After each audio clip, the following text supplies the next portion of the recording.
Welcome to Launch Today, the podcast dedicated to helping you propel your startup or business to $1 million in revenue and beyond.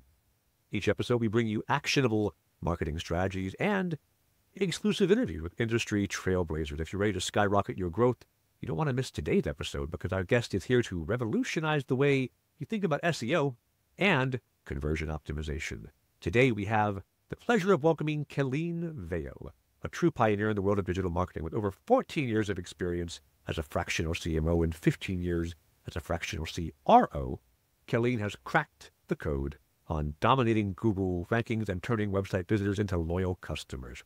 Her unique approach to SEO has consistently landed clients on the first page of search results within 4 to 6 months, which is pretty awesome, all without relying on traditional kind of scummy tactics like buying backlinks or keyword stuffing or any of the other things that is gray hat SEO. Kellene, thanks for coming on the show. Oh, it's my pleasure. Absolutely. I love talking about this stuff. I geek out about it. Yeah, it's awesome. I think people who are really into marketing, the marketing nerds, are always really good people. Just have come help in a company because, like, we do this anyway, right? Because we love it, and then sometimes we monetize it. So it's a good overlap. So let me ask you. I saw someone the other day who had an email address, and the root of her email address was "I breathe marketing," and I'm like, dang, I should have got that one. That's a good one. That's a good one. Back when I was still working for other companies and then teaching and doing a bunch of mentoring, my domain and email and everything I used to put people towards was chiefmustacheofficer.com for obvious reasons. It also abbreviates to CMO. So I was... There you go. I love it. There. So you, really interesting thing we connected, I don't know, a month ago, whenever, is you're able to get people consistently on page 1 of Google, and you're able to do so without buying links, doing the kind of thing that if Google catches you, they'll blacklist you. So at the high level, what is this? How do you tackle it? The secret sauce is some technology, of course. And it's making use of what Google's already doing for us, just on a deeper level. When you do a Google search, you see those words that say other people also asked. You do a Google search. So those are valuable search terms to know what else people are asking when they ended up on that particular search term that's on page 1. Right. So our technology does the same thing, except on a much deeper level. It takes people down with them in the rabbit hole that they end up in anyway. So we walk with them through the rabbit hole and we end up on page 1 of their search term, their preferred search term, because we are owning the other little search terms along the way in the rabbit hole. So I don't know if you saw Rand Fishkin, formerly of Moz.com, published yesterday, as of this recording. This is the 29th, I guess 2 days ago now. He got emailed a bunch of insider information on how Google actual search engines work in the API level. Had you seen anything about that at all? Oh, no, I'm going to have to check that out. I've been so busy the last couple of days. Yes. I feel you. It is, Rand Fishkin used to be the only other person I knew with the mustache like me. He has sadly since shaved it, but he's a big SEO guy, and someone gave him like 200 pages of internal SEO API documentation, which he validated and then has shared around. And so it's really interesting reading. And actually, part of what you're saying is exactly what Google has said for years. This isn't how it works.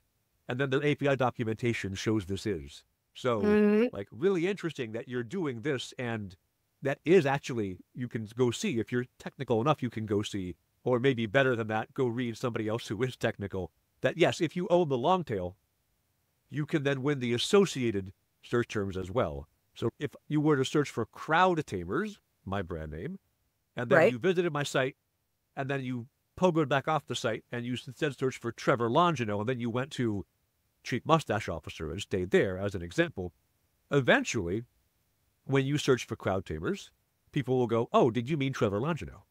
Because Google will see there's this association. And so then if you rank very well for Trevor Longino, when you search for crowd tamers, you'll rank really well there too, because Google spots this tie together. And I didn't know this, you probably did because you're an SEO.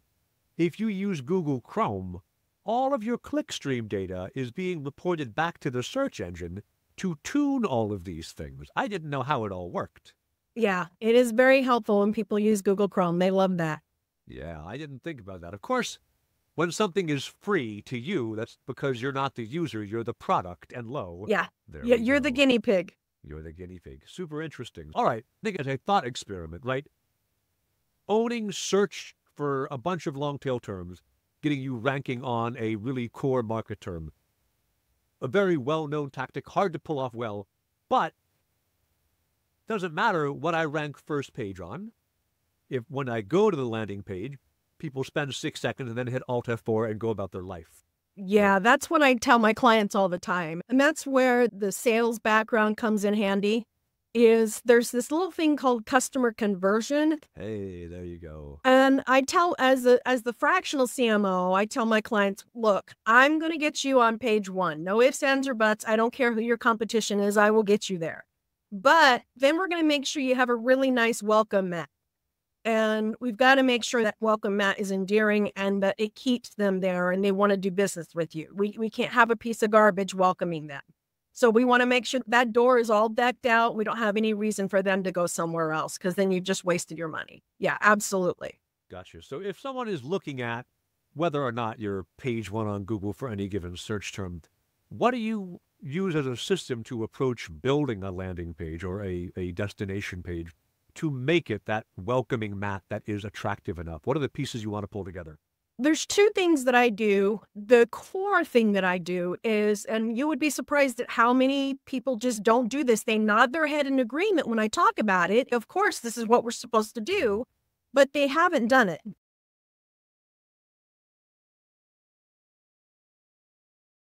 And that is to make their business customer centric. In other words, when they're talking about their business, they need to talk about it from the perspective of the customer. Yeah. Not, we've been in business 15 years. They need to say, you can have peace of mind because of the longevity of our business. That's a big difference. You need to talk about it from the perspective of the customer. You need to talk about why the customer's there. What's their pain point? What brought them there in the first place? I don't care what you're selling. There's a pain point there somewhere. Yeah. So that's the core. And then there's this little known hack, if you will, of having them see right off the bat something that they're missing out on as soon as they come to your site. What are they missing out on? What they don't stay there. What is the FOMO? Okay.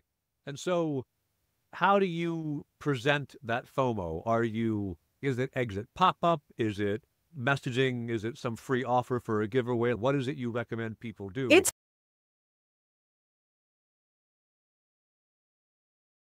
It's content. It's very visible. I put content in a JPEG sometimes and have that be the first thing that they see. And then some type of, we call it a hero pose, that it's a scroll stopper. That's important to go with it to add that emphasis. Having a video be right by that content is also very powerful to get people to stop. It welcomes them into the door and says, you're at the right place. You didn't just happen to come, get lucky and come across somebody who paid enough money to be on page 1. Gotcha. I used to give a talk. I've changed the name since because enough people were mad about it, called Nobody Wants to Buy Your Stupid Product. Because nobody wants to buy your stupid product, right? What they want to do is get the result of your product. And framing that up correctly, I go for the strong statements. You can look at me and see I am a maximalist person, is a way to force the founder to think about the fact that, no, screw you, I've made $1 million last year. Clearly people want to buy my stupid product. And the answer is, even for you, no, they don't. They want to buy the result of your product, and you've just been Exactly. And like one of my clients right now, been stuck at $200K a year for 4 years. And so we're doing go-to-market testing and experimentation for him. And we found of the 4 audience we tested, 1 is his current core audience, and then we get 3 new ones. His core audience is the worst performing one. And that doesn't seem right. And I'm like, it actually does. Right? You've been stuck at this revenue level for 5 years because you're not doing it right.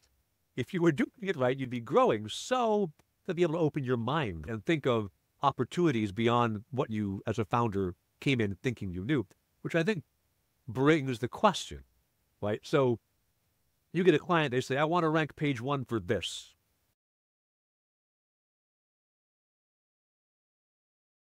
And you're like, do you? Yeah, exactly.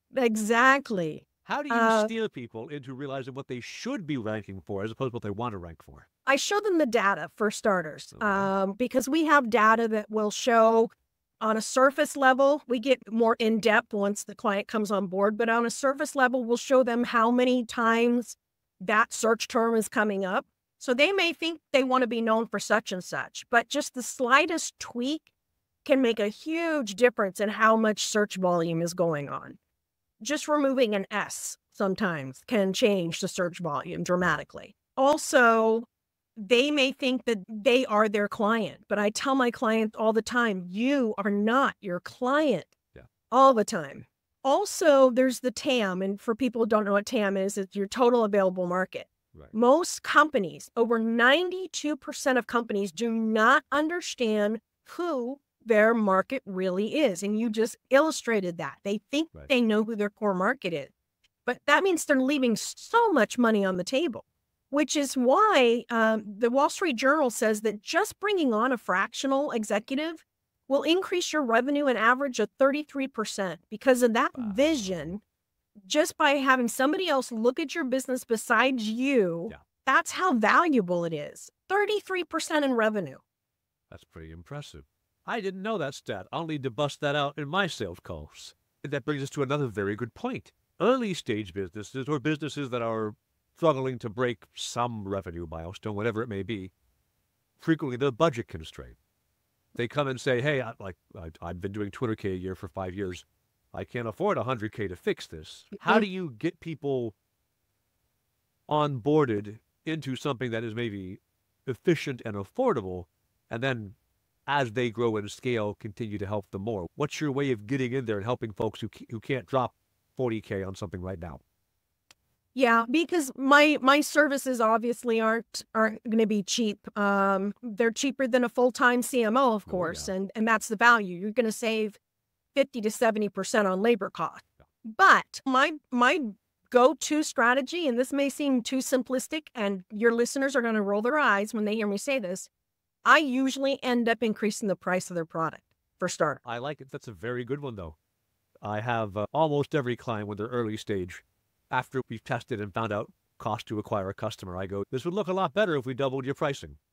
Yeah. And they go, oh, no. And again, I'm like, you are not your client. Just because you think you wouldn't spend money for this doesn't mean that there's not an audience out there that would. Yeah. I don't know if you saw this on the news, but just this week, Bark Air had their maiden voyage. And Bark Air is an airline that's flying from New York to Los Angeles, charging $6,000 for you to fly with your canine friend. And guess what? They sold out. I'm a little confused. You can already fly with your dog. I guess not like a big one. It's first class. Oh, so I get it. All the way. You and your pampered pooch will get a massage.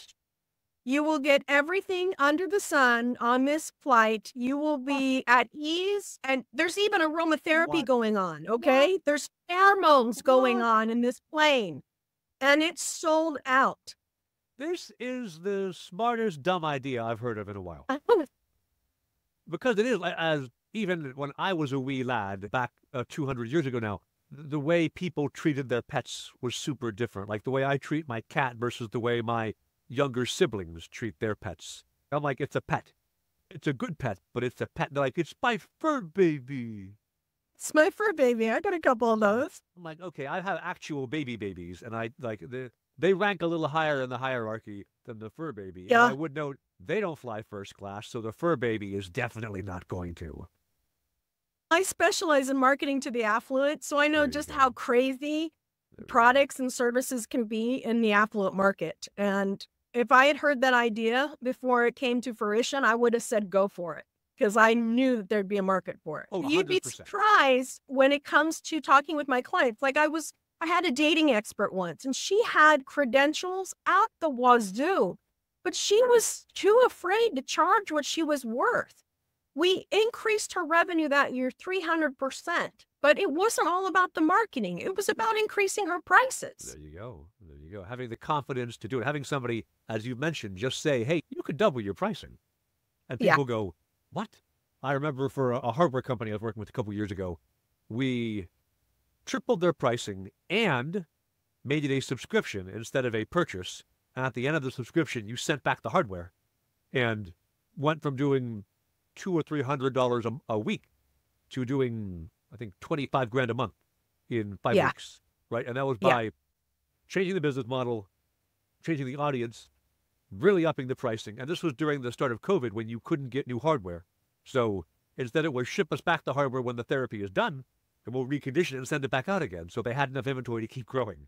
You bring up a good point, because what you're describing is not a chief marketing officer. You're describing a magician. And there are so many talented CMOs out there like that can look at a business and say, let's fix your business. It's not just about the marketing, the KPI, the ROI, etc.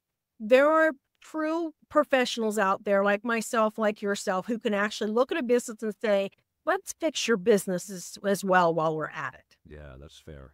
That is, and what you do, what I do, we come in and we look at the beginning of that journey. And this is something also that a lot of people, I think, don't think about. The beginning of the journey is actually the promise you make for the destination.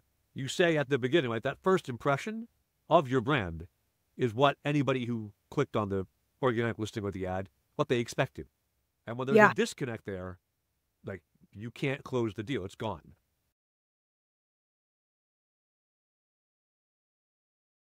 So that moment is, and nailing that moment is really important. When I talk about landing page conversion and even in-product activation conversion, very frequently I'm looking at the start of the journey to say, here at the ad or the organic listing level is why you aren't getting people to convert to paid. Right.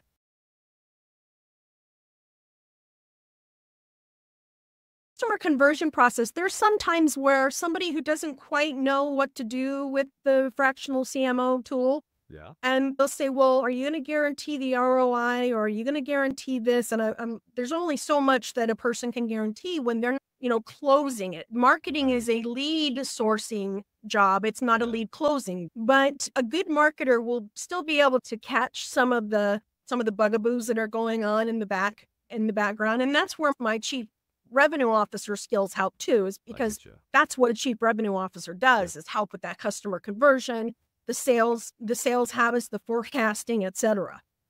Yeah. So that is actually a good point to bring up. Being both an SEO and a CRO are two super different strategies, and you've done both for a long time.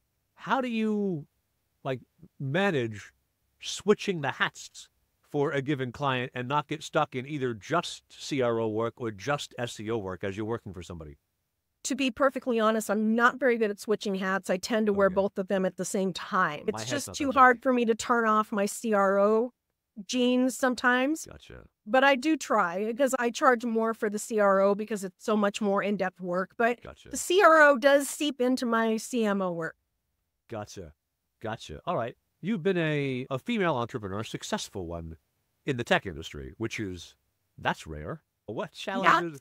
Since I'm a technophobe, if you knew me, you'd realize how crazy that is. Technology and I do not get along really well sometimes. That's doubly impressive then. So how do you thread that needle? I work with a lot of women who get in the tech industry and then bounce out because they find it just so challenging to deal with all the personalities. Find that one of my superpowers is translating tech to English.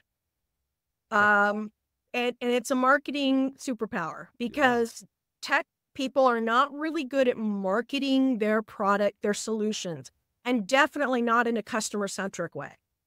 They throw out all these numbers and these multiple syllable words that don't mean anything to someone. They forget to humanize what their solution is and make that customer centric. And that's my superpower, is to hear what this really does. Talk to me like I'm a 5-year-old. I say that all the time. Talk to me like I'm a 5-year-old. Tell me what's so special about this.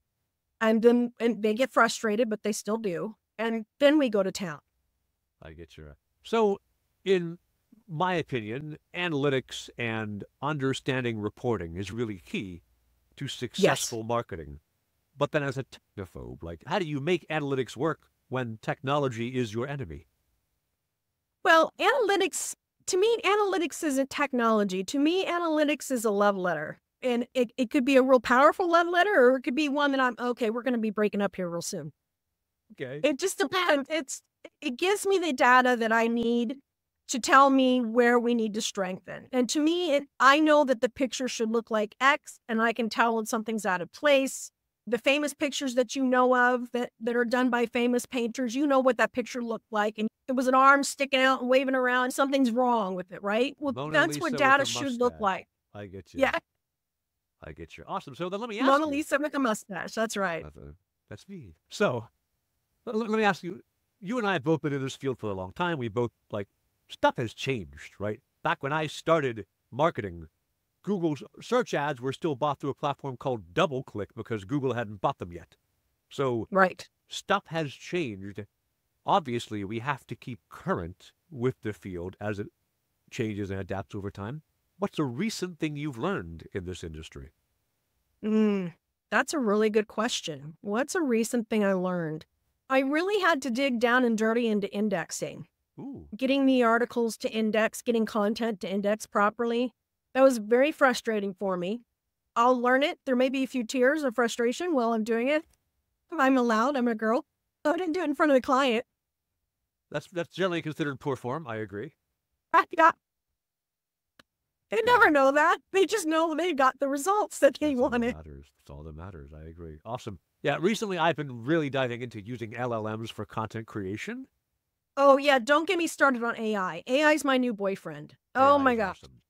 I love it. I'm also trying to use AI image generation. I'm finding it way harder, in part because I'm a word person, not an image person. And yes. So I can make the AI do exactly what I want with words, but then every single picture I generate is always with the faces. We'll have to compare notes. I may have some guidance for you there because I love the image creation. See, I'm struggling with that one, but I have. So we use a tool. I'll plug a product here. We use a tool called Team GPT in my company to manage all of the templates for our LLM text generation because it has basically a library of prompts you can just select and execute. And because of that, we have great continuity in our processes because I've got a bunch of folks in my company jumping in and using stuff. And that continuity means all the outputs look the same, and then a human can take them from there and know what to do. That's great on the text side. But on the image side, everything I do looks like, I don't know, Pablo Picasso in his later stage was drawing something, and you've got two eyes on one side of the head and a nose that points up, and I'm like, I don't like this. So Midjourney is very friendly. There's me plugging a product. Midjourney is very, very user-friendly.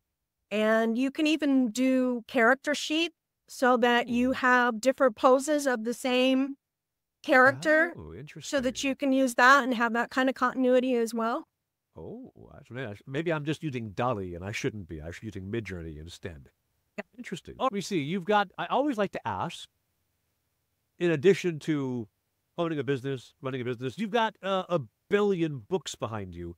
What's a book that you think entrepreneurs should read? It doesn't have to be a business book. What's a book you think entrepreneurs should read?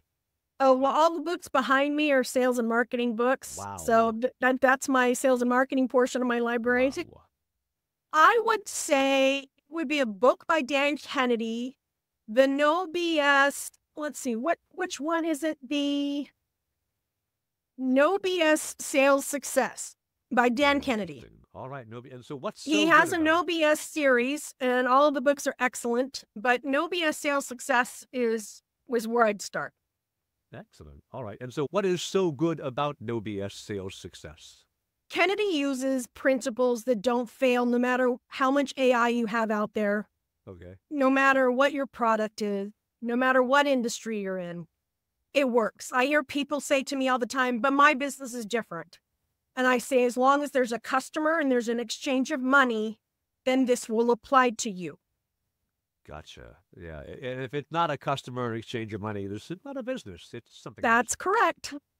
All right. Awesome. So outside of that, you run a fractional CMO practice. I used to do it. I found for me, it was really hard to not always work. Find time to be like, great, I can sit down and do something else. When I brought in other team members and I run an agency now, I can say, I don't have to do this. It's your problem, which at least means I don't have to worry about these specific things. How do you as a business owner, accept the fact that your to-do list will never be done, but yet somehow you have to put things down anyway for the day? For one thing, I love what I do. So to me, I enjoy being in front of my computer and doing my work. But Excellent. I also schedule a weekday off every week. So I do that to keep me sane. I know that I don't want to be wound too tight. So does that mean I take on one less client? Absolutely, but it's worth it to me.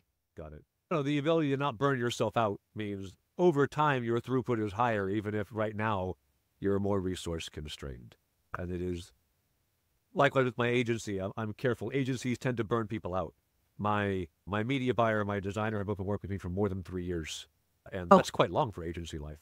And my copywriter worked with me for 2.5 years, and then she got hired to go make movies for Nigeria and Hollywood. And when I got offered this job, I'm like, don't stay. You should go take that job. That job sounds way more cool. So hopefully my new copywriters who I've hired on board will all stick around for a couple of years. Because I do try to make sure we don't use people up, don't burn them out. Right? My media buyer, my designer, because they've been with me for so long, there's no slippage of schedule. They know what to do. It all works. And agencies that churn through people are always running inefficiently because the machine keeps having to be rebuilt. Yeah. Your career journey has been like everyone's career journey, maybe looking back, you can say, oh, it all makes sense. But going through it, I think step by step, there's some unpredictability. Tell me a bit about how you ended up where you are now with Invictus Marketing and how that's like how you got here. I took a break from consulting, from being the fractional, because as you and I both know, the word fractional hasn't been around 15 years or 25 years. So I was doing it before it was cool. But I took 2 years to work a quote unquote regular job and was assured that I would not live to regret it. But I did live to regret it. And so I said, okay, this time around, this is the kind of business that I want to work with. And this is the specialization I want to work with and focus on that, which is the SEO specialization. Because ultimately, everybody needs attention. Attention is the true currency that we're fighting for. Yep. We are not fighting for dollars. We are fighting for attention. And so if I can bring a client more attention and do that without them spending money on digital ad spend, which is a guessing game. We all know that's a guessing game. Let's see, how much is the other person going to bid on this word? Or how am I going to compete with the big guys? It's a David versus Goliath there on Google. I like the fact that I even the playing field and that I get to work with the little guy, the Davids, so to speak. Right. And that's where I want to focus and that's where I want to keep going. But I never would have known about this. I would have never run into the technology if I hadn't taken those 2 years off. Gotcha. That is, for my wife, something similar happened. She was in the biosciences, was getting her doctorate. COVID hit, and we had twins the same year. And so she didn't go into the lab for 18 months. And then when it was done and she's ready to go back to the lab, I have forgotten how to science. It's all gone. So she stopped her doctorate. Not an uncommon thing when you have kids, but particularly when you have twins.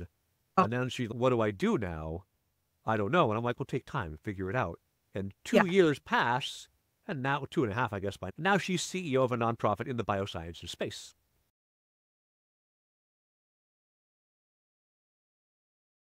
There you go. She wouldn't have found that if she immediately jumped from school to, I don't know, a sales job in the sciences or something just to earn money. No, take that break. Figure out who you want to be when you grow up. She was 40 at the time. Who you want to be when you grow up. And then when you're ready, make that jump. That time off, if you can afford it, which not everybody can be really instructive. Yeah. Awesome. I have a belief that when we don't take time off for ourselves, that Providence will step in and make us take time for ourselves. Yeah. Eventually, if you don't let your body rest, your body will make sure that you rest anyway. Yes. Got it. So I think speaking of that and this journey and these choices, if you could go back and tell, I don't know, 25-year-old Kellene something other than buy Bitcoin, what would you say to her to steer her future choices? Oh, to stand firm earlier on in life instead of being afraid of my own shadow. Interesting. That's a good one. A lot of us psych ourselves out of good opportunity because we don't necessarily believe in ourselves enough. Yeah. What's something right now that you're excited about? About a potential client coming on board. It's an industry that I've never touched, but it's a real serious industry. I want to use the word sterile.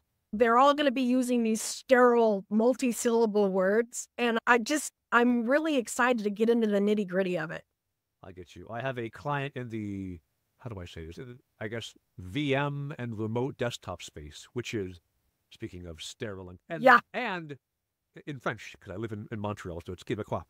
And did the copywriting for them in a very kind of informal style to be differentiated from all of the usual. We are level 1, 2, and 3 tier service provider for your remote desktop and VMware needs, which is, I'm just trying to write a little more informally. And the ads worked okay, because I used ads to test copywriting, right? So I figured out the language worked okay, but then the executive team was like, this is too informal.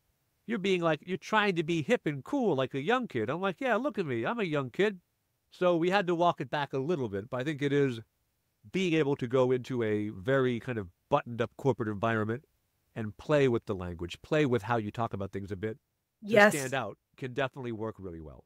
Yes, I worked with a firm of CPAs, and famously a very lighthearted bunch. They would not budge. They just, we would never say that. Our clients would never be looking for that search term. And it's interesting explaining this technology to my clients, because when you're building on these longer tails, they're search terms that their client would not necessarily ever look for, that they're going to write about. But it's not about their client looking for that. It's about the populace looking for it. And because the populace is looking for it, it's putting that search term, their number one search term, on page 1. Gotcha. I mean, you could have a market of only 300 ideal clients and the elite of the elite, right. But you still would need to write content for the mass populace in order to end up on page 1 of Google. Gotcha. That's a good tip, right? People who are selling an enterprise, you still got to write for the individual contributor. Yes. For what they're searching for to rank on the term that Absolutely. Actual high Most people don't understand that. They think it's too pedestrian for them, but it's a popularity contest on there. Got it. Indeed, when you're dealing with your multi-syllabic enterprise, what they'd say, that's too sesquipedalian for me. There's a fun word. You don't see that one very often outside the SATs. Exactly. All right, cool. So I think I appreciate your time today. Let me look at this camera while I talk about this. I appreciate your time today. Thanks for coming on board the show. As we are ending this episode, are there any last thoughts you want to convey to a founder? Wrap everything up with a bow. Yeah, I think that they should take a moment to give themselves a brain dump and say, okay, I'm just going to take a second and tell myself I don't know everything. And take a moment and tell myself it's going to be even better than I imagine it. And if they can do that and buy into that, then they're going to save themselves a lot of tears. That's a very good point. I like that. I think Tim Ferriss talks about the mental model of how would this look if it were easy? Yes. And then work your way back from there to what you need to do now. Yes. And that's the same idea of don't decide to take the hard way. Right. This could be really good if you only let it. All right, Kellene, if people want to find you online, where do they go look you up? Find me on LinkedIn. That's the easiest place to find me. Just Kellene Vaile on LinkedIn. That's bar none the easiest place to find me. Just find me on LinkedIn. All right. I really appreciate your time today. I think you've dropped some helpful knowledge for founders if they are looking to build and scale and grow their business up. Thanks for your time, and I hope I will see you around. Take care, Kellene. All right. Take care.